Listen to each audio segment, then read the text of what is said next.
بسم الله الرحمن الرحيم. ويل للمطففين الذين إذا اكتالوا على الناس يستوفون وإذا كالوهم أو وزنوهم يخسرون ألا يظن أولئك أنهم مبعوثون ليوم عظيم يوم يقوم الناس لرب العالمين. كلا إن كتاب الفجار لفي سجين وما أدراك ما سجين كتاب مرقوم ويل يومئذ للمكذبين الذين يكذبون بيوم الدين وما يكذب به إلا كل معتد أثيم.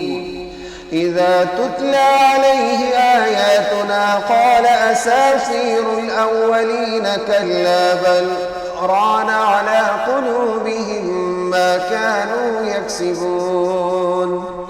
كلا إنهم عن ربهم يومئذ لمحجوبون ثم إنهم لصالو الجحيم ثم يقال هذا الذي كنتم به تكذبون. كلا إن كتاب الأبرار لفي عليين وما أدراك ما عليون كتاب مرقوم يشهده المقربون. إن الأبرار لفي نعيم على الأرائك ينظرون تعرف في وجوههم نظرة النعيم يسقون من رحيق مختوم ختامه مسك وفي ذلك فليتنافس المتنافسون.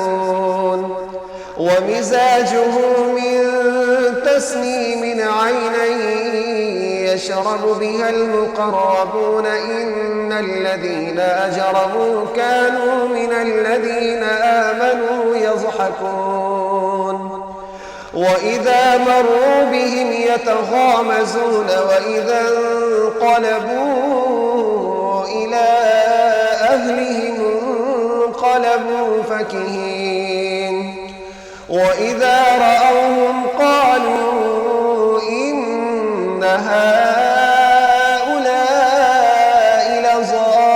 لضالون وما أرسلوا عليهم حافظين.